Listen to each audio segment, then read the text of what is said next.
welcome back to another episode of Business Beyond the Blunt. I'm your boy, Breon. Today we have a very important topic to discuss. We're going to talk about and expungement and re-entry. On today, we have a very special guest. She is a Norfolk State University alumni with holding a bachelor's in business management. Alongside her degree, she obtained her professional license in cosmetology and barbering. She began working exclusively as a mobile barber stylist, traveling to clients from DC to North Carolina. Her passion for helping others through many community service projects led to her creating a nonprofit organization, Nolef Turns. Nolef Turns was built in 2016, giving people social support for those with justice and court involvement. It evolved into a day-to-day fight to remove policies and stigmas from around past convictions. She was born and raised in Richmond, Virginia. Please give it up for the one and only Sheba Williams. Hey, everybody. Thank you for having me, Breon. It's good to be back in this new year. I appreciate you having me. Thank you. We are really glad to have you on.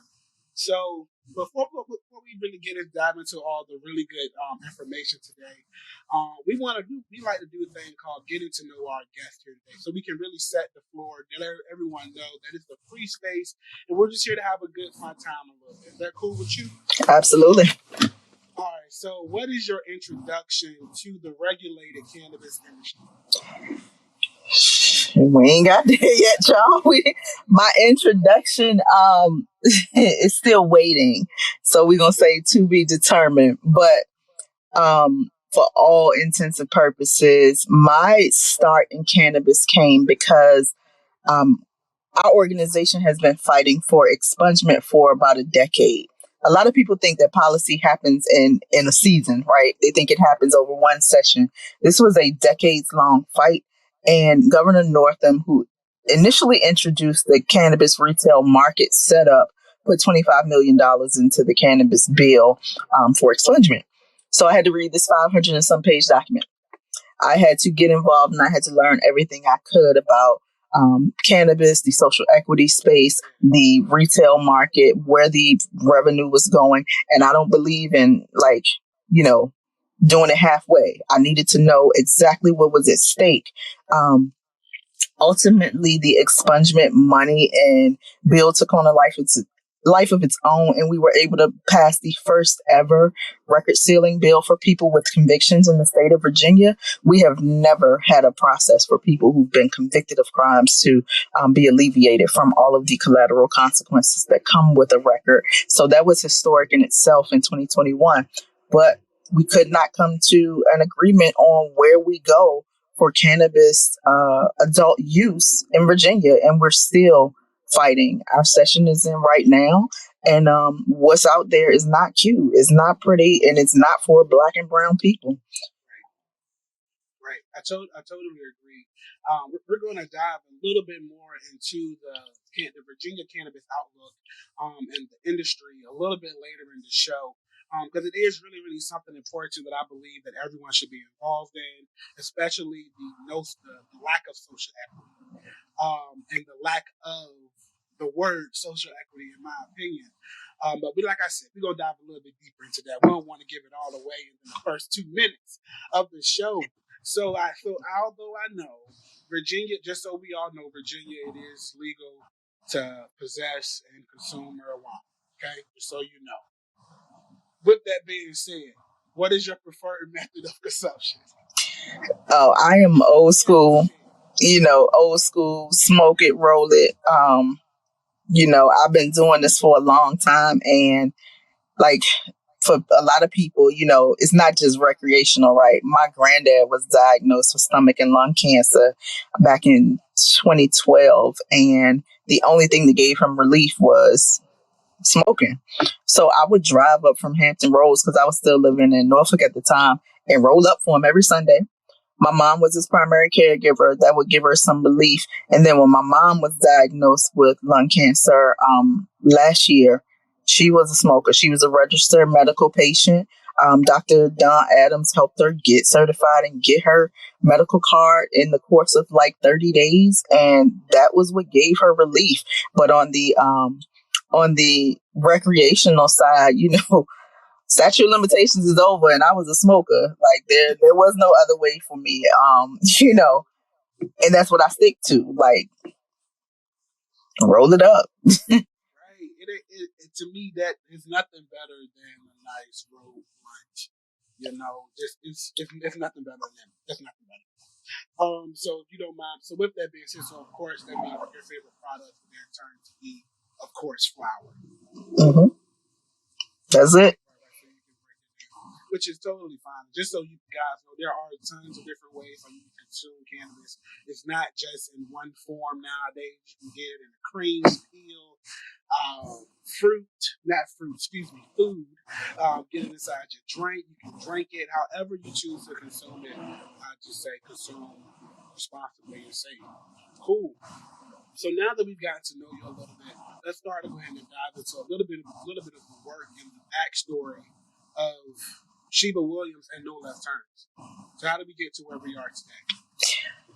So the first thing is Nolef is spelling backwards. Everybody's like, where does this Nolef come from? They think it's related to NASCAR. Nolef is spelling backwards. And before we really got into it, we wanted to make sure that we help people turn their lives around. The stigma around having a conviction or having court involvement was something that really impacted my family. Both of my parents were incarcerated when I was 10 years old. My sister was wrongfully arrested in 1999. She was only in jail for about 6 months, but the transformation that had to happen, even though she was acquitted at the end of the day, we had to go through a process to make sure she was expunged. My husband was incarcerated at the age of 15, sentenced to 74 years. He did about 18 and a half years. My dad did 19 and a half years. He came home in 2007 and never looked back. And I was wrongfully convicted of a crime in 2004, which I still deal with the ramifications of 18 years later. So it's always impacted my immediate family. It's always impacted my friends, people in my community, my family.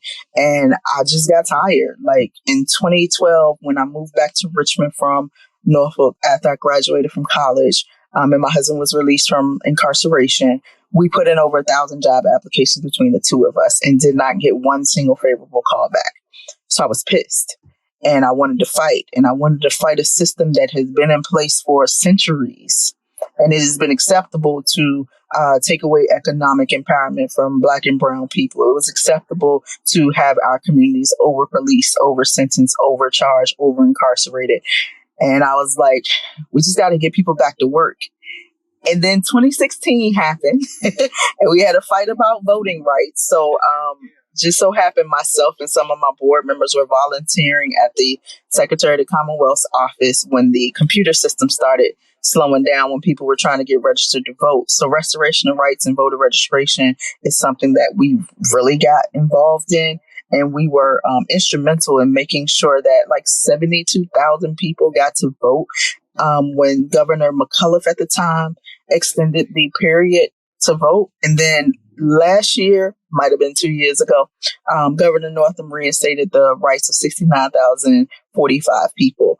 It was solely because, and we got other partners that showed up and did their work, but it was really because I informed the legislators that my husband was sentenced to indefinite probation. And that meant that a probation officer could determine when he would be released from parole, if he would be released from parole. Now, luckily, his probation officer was like, he has no business on indefinite probation. He was working, he got a CDL, started his own business. We bought our home in 2019 and he advocated for him to be released early. But that could have been forever for him.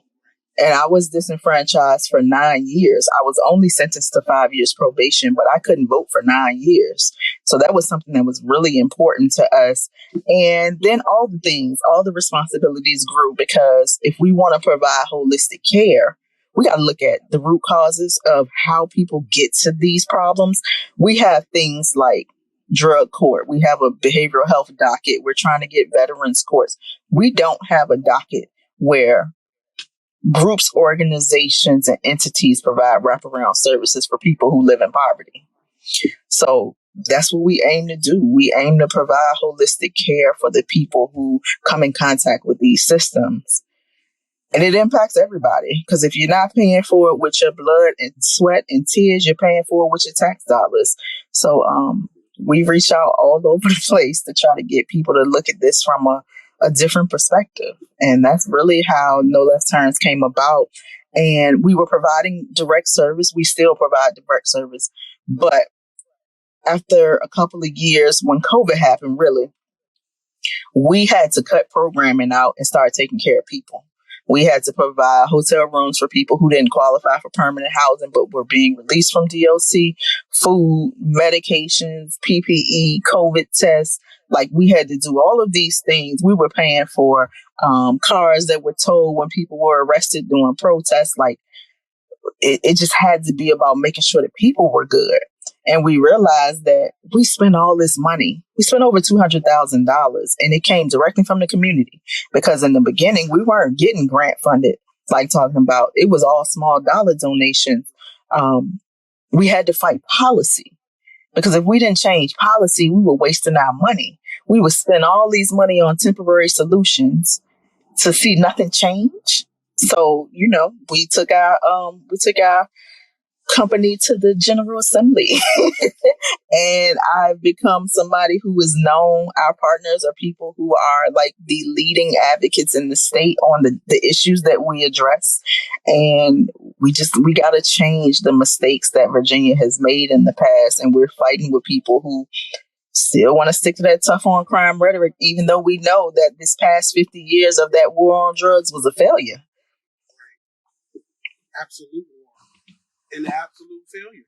It really ruins families. And I think what some people sometimes fail to realize is that once a parent is removed from the household, you're also removing that income into that family as well. So it's no longer just the individual that you took out that's affected. It's everyone that lives with them that's affected. And that's closely related to them. Those are ones that are truly affected. Absolutely. By that decision of the removal. And if we even take it a step further, okay, we remove one person from the household. We're talking about one extra person to take care of the family, take care of the children, take care of the elderly people. And then when they come back, because 95% of people who go into incarceration are returned back to our communities, they have to deal with these barriers. The economic terrorism of felonization says that you can deny a person employment, even though DOC puts millions of dollars into trade programs and education programs. You can come out here and be denied your professional licensing. Like, I lost my barber's license for 16 months because they asked a question about, have you been convicted of a crime in the past 20 years? Well, y'all paid for the process. I've been convicted of a crime. Why do I have to sit out for 16 months without making income from my babies? So it goes further. And those people, like, our society has had a mindset that is so warped that we're okay with paying for social services programs. Like, for instance, breaking it down into like decibels. If we see a person on the corner with a sign and they say, hey, I'm homeless, I need money for food, most people will go in their pocket and won't think about how they got there, right? They'll give them food, they give them money, and they'll see them every day. And nobody will ever say, how do we get this person out of this situation? How did they get there? Were they denied employment? Were they denied housing? Were they denied Medicaid? Do they have like a disability? Like, what's going on where we can clean up our streets? And now that we're at a crisis, everybody want to be outraged.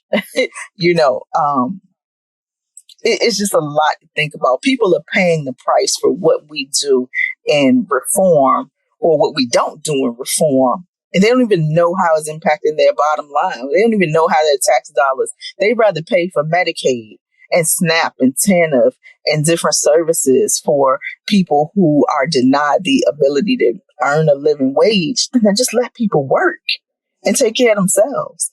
So, we're trying to make this break and connection for people who say they want economic empowerment across the state, but they really don't. Would you care to share on that? Oh, what part of it you want to share? um, Going back to the beginning, going back to slavery and the caste system.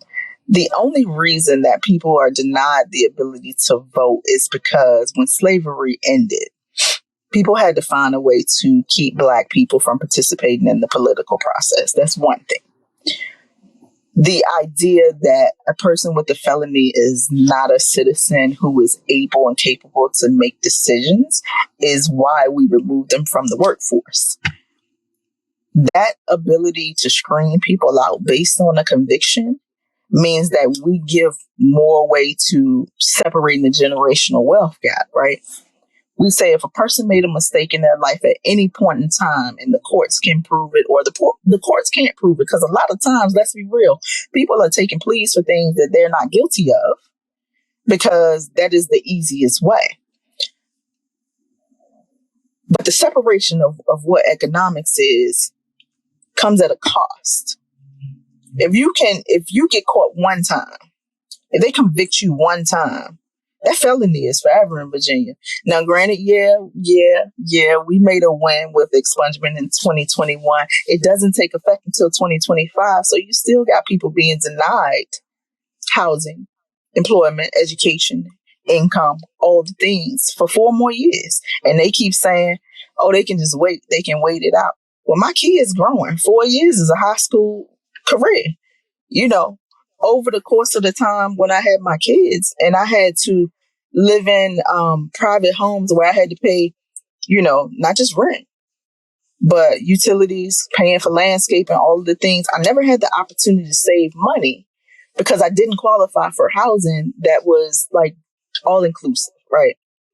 And that takes a hit to your bottom line for a family that has to deal with things. And I was renting from a church in Norfolk and they wouldn't take care of their property. So I had to fight, which means, the most expensive thing you can be is poor. If you buy a car and you're not buying it brand new and you got to keep getting it fixed up, guess what? That costs more than just being able to qualify to buy a car. Credit costs, having bad credit costs. So these things are designed intentionally. And if we speaking specifically about where we are in cannabis right now, there is a political ploy to make sure that people who have past justice involvement are disregarded in the system. And in every state that has passed recreational use has set up this so-called system for social equity. Virginia is flat out like the hell with it. We're not doing it. We're blatantly going to take this like we've always taken it. Because if it's Black bodies that's on the line, they say to hell with it. We were supposed to get 40 acres and a mule, and guess what they say? Pull yourself up by your bootstraps. So with this cannabis bill in 2023, they're saying we're removing every trace of social equity, even though we committed 30% to K through 12 education, to reentry, to recovery, to support, to communities, to schools, to make sure that we are taking care of people, to make sure that we address the people who were directly impacted by the war on drugs.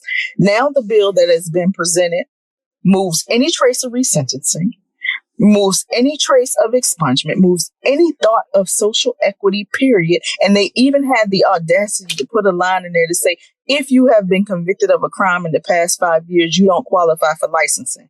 And while people say, oh, that's not that bad, that may be fair because people should not get in trouble, we still got 576 people who are incarcerated for cannabis offenses. 11 of them are cannabis only offenses. So that means even if they are pardoned, even if they are released, even if we don't convict people for crimes of cannabis anymore, they can't make legit money off of it. They say, move out the way. You don't get this. And we only can open that gate once. So what are we really doing? And for those that are listening, what you're referring to is House Bill 1464 by Representative Hodges. He is a Republican. Just want to make sure I put it out there too. And just a quick update and overlook of where Virginia's actual legislature looks like.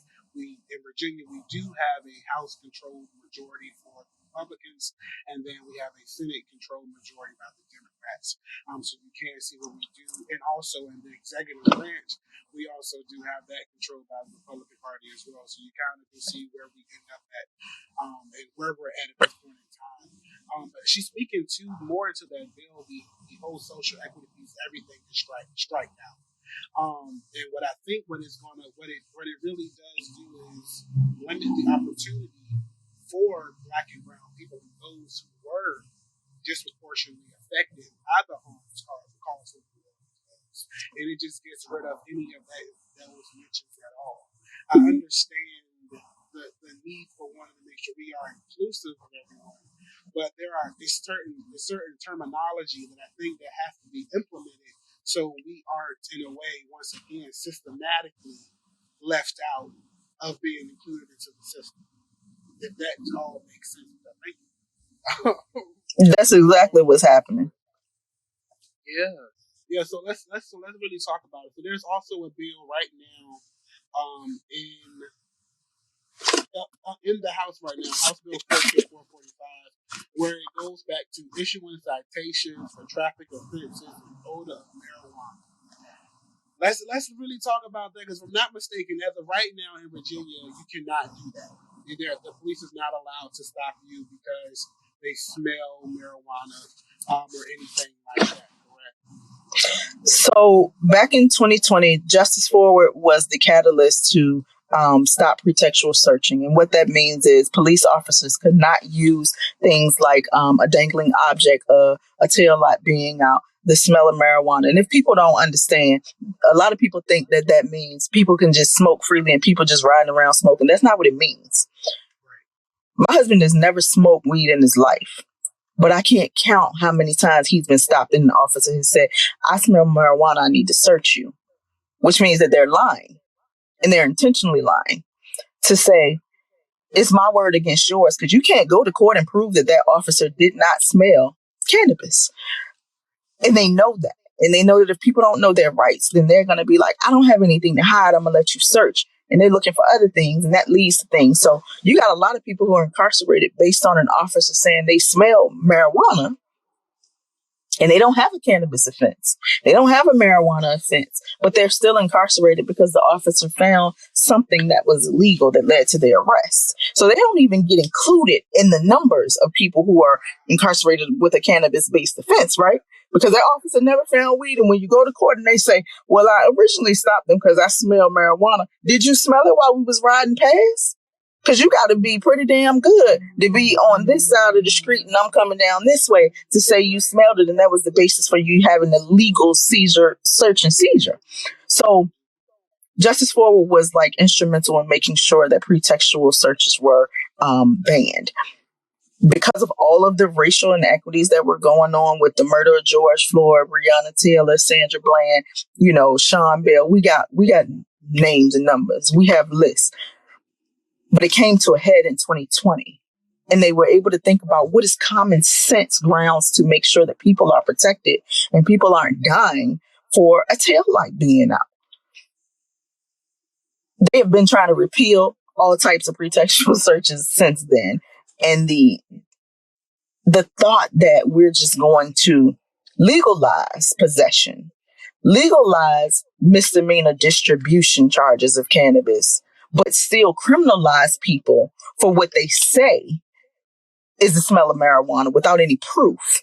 They are actively working to create testing, on the side of the road to test you for how much cannabis you've consumed. So while a lot of people are thinking, we just get this passed, and it'll be good, it ain't good for Black people. There's no two words about it. Virginia wants to capitalize off of the sale of this plant while still criminalizing the people who have always been at the butt end of the criminal and carceral systems. So with that even being said, would you even think to believe that if this is a really big news, if there is social equity, if something of social equity come up or something of social equity alike is introduced into legislation, do you think at that some point in time it would be or somewhat shaped to look out to be a equitable and fair market? No, Wow. I think that there's no intention to allow equal or equitable footing for Black people. There has never been the intention.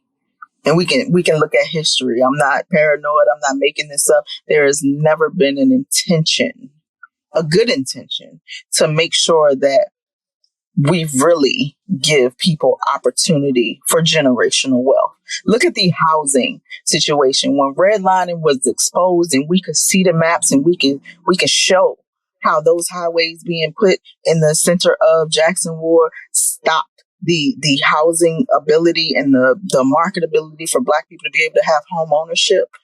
We know that this was done in great intention. And while people say, oh, that was a long time ago, redlining doesn't happen anymore. Guess what? I was homeless for 3 months in 2019. And we were put in communities where builders only build one door because they think that Black people will run from the police. So it's subtle now, but it's still happening, is basically what I'm trying to say. So if we really want to think about equity, we got to look at what other states have done wrong, because none of them have gotten it right. We have set up this so-called social equity in the terms of writing it down on paper, but we haven't given people the tools to be successful. We haven't given people the tools to be educated before the market is set up, have access to capital to start their own market so that they're not dependent on the government, have access to training and trades. And it's not just about owning dispensaries. It's not just about selling weed. We're talking about real estate. We're talking about HVAC systems. We're talking about security, electricians. We're talking about all of these ancillary businesses that nobody is trying to set people up for. The same way we have the Small Women and Minorities Business Association that trains people to get prepared. Nobody is taking the steps to make sure that the people they say they built this bill for have access to things that make them successful. Because you can't just say, let me throw $1 million at you and you can do this dispensary, because you got to know how to have your crop, how to plant your crop, how to grow it. You got to know lighting. You got to know science. You got to know what to do to protect the consumer so that you're not sued and lose everything. Right. So there's a whole lot of steps to it that are just being missed. And it's not without intention. You can't convince me that this is not what's happening. And yes, we should take ownership of these things and we should do it ourselves. Paul McLean has his boot camps to teach people. And there are people all over the state and the Commonwealth that are making sure that people can get prepared. But they need the support. And the support is intentionally not being placed there, and to remove everything about social equity and to keep, that's just like people saying, oh, racism doesn't exist anymore, but I can die in the street for having a damn bottle of juice and Skittles and not be armed. And it can still go before a court and a judge, just like down in Wise, where that officer was stopped and detained and damn near maced. They just ruled in favor of the two officers, even though we saw it on camera right before our eyes. They said, no, they were justified.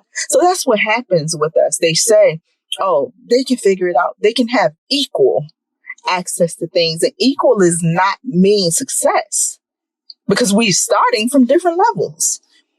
Equity is like a dirty word in this administration, and it is used to being weaponized against us to steal the opportunity. Because if this retail market goes live and there's nothing in place to force people to address, what's right in front of them, to address how much disinvestment was done in communities of color. And I'm not just talking about people who are incarcerated. We're talking about our public school systems. We're talking about our healthcare systems. We're talking about our playgrounds, our parks and recs, our job training programs for our kids. We're talking about all of the things that have been disinvested from, that they said they were building this market for, that they sold this build on in 2020 to start the process. And now they're backpedaling and saying, we just need to get it passed. We just need to get it passed. Nah, hell nah. We need to stand on our word and make sure that Black people are at the forefront of access to this. Right. If I was having a conversation one day, and it was explained to me just as simple as this, referring the cannabis industry to the .com industry.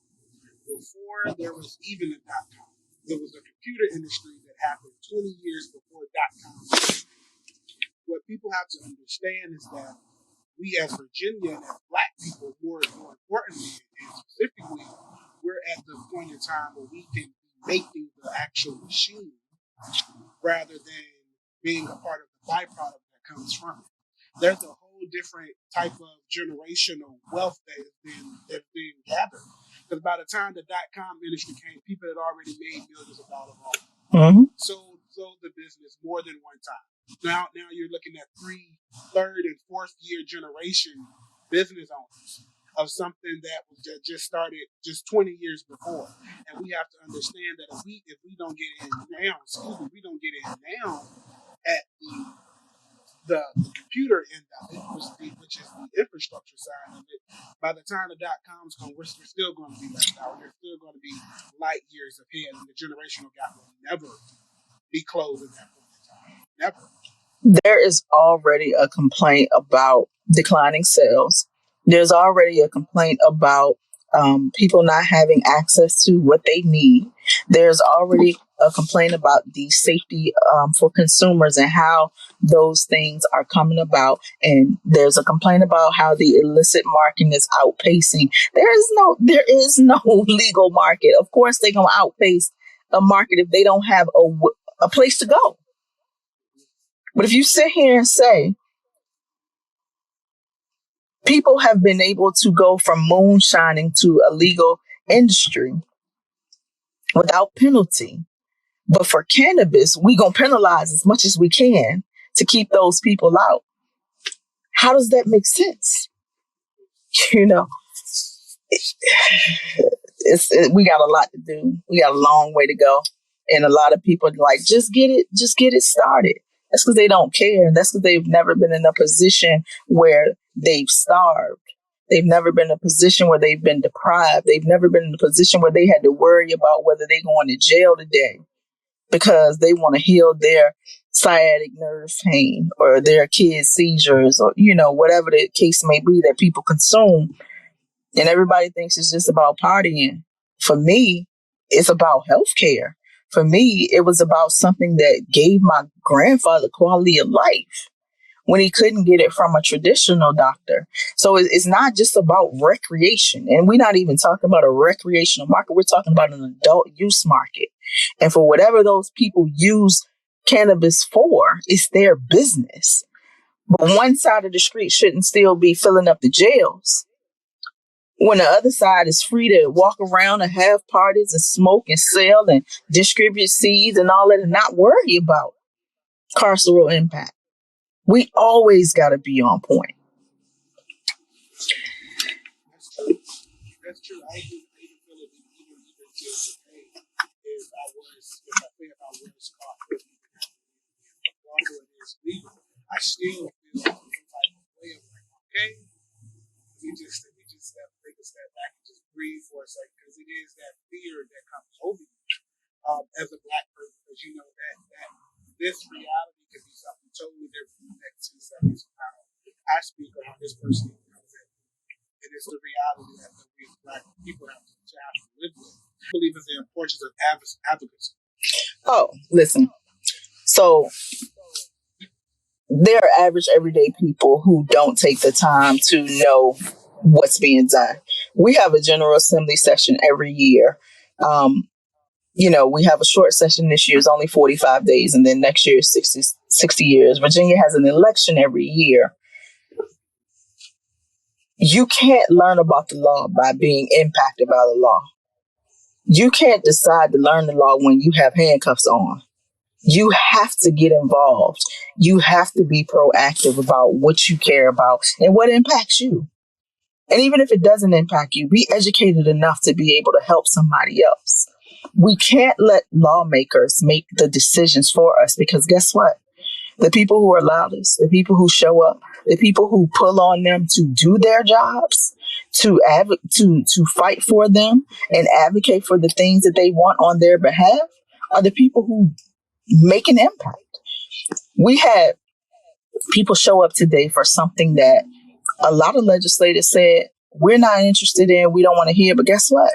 They were forced to listen.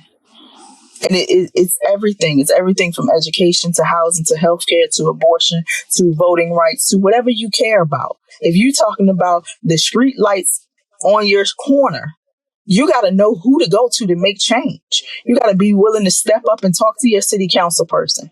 Don't just give your vote away. Don't just worry about voting. You got to vote, you got to run, you got to serve, and you got to lead. And what that means is serve on boards where they're making decisions about this money. You got to lead change and talk to people about what's important to you. You got to be willing to not just vote, but run for office and step in and serve when a person is not representing your best interests, period. It's not easy, but if you have the right intention and you are going to fight in this fight, I'm going to fight in this fight with you. Because guess what? I'm going to stand alone, whether or not you come behind me. And while it's not my place to educate everybody about all the things that I get involved with, I do it because I know that there are people who can't show up the same way as me. Do what you can, where you can, how you can. Advocating, speaking for what you need makes a difference in where people show up. Because what we've learned, if we've learned nothing else, is this. Sharing what I have experienced has made a difference in all of the things that we have been able to change in the past few years. Legislators a whole lot of times go by the rhetoric and the numbers that they get in front of them, but they don't talk to real people. They don't know the experience unless you share the experience. You can write a letter, you can write public comments, you can send a postcard, you can do whichever way works best for you. But make sure that you talk about what you want, because a closed mouth doesn't get fed, and the person who shows up to make sure that they take your part of the meal is going to take it if you're not there to take it. If that ain't real, I don't know what is.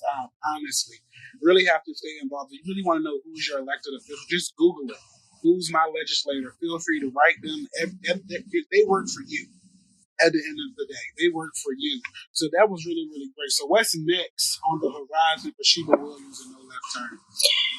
As long as there's a need for direct service and leading with love and dignity and justice in the community, Nolef Turner is going to be direct service. But we still going to fight all of these barriers. We're still going to show up. And I want to leave people with this. Your legislators don't just get paid for that 45 or 60 days. They are your legislator 365 days of the year. And you can reach out to them. And the best time to reach out to them is not when session starts, because they've already gotten their bills in and they've already decided what they're going to do. Like, yeah, you can sway them and you can change their minds, but talk to them year round. Make them accountable year round. Get to know people on school boards. Get to know people who serve on these boards and commissions that are appointed by the governor. Serve. Don't duck jury duty, because guess what?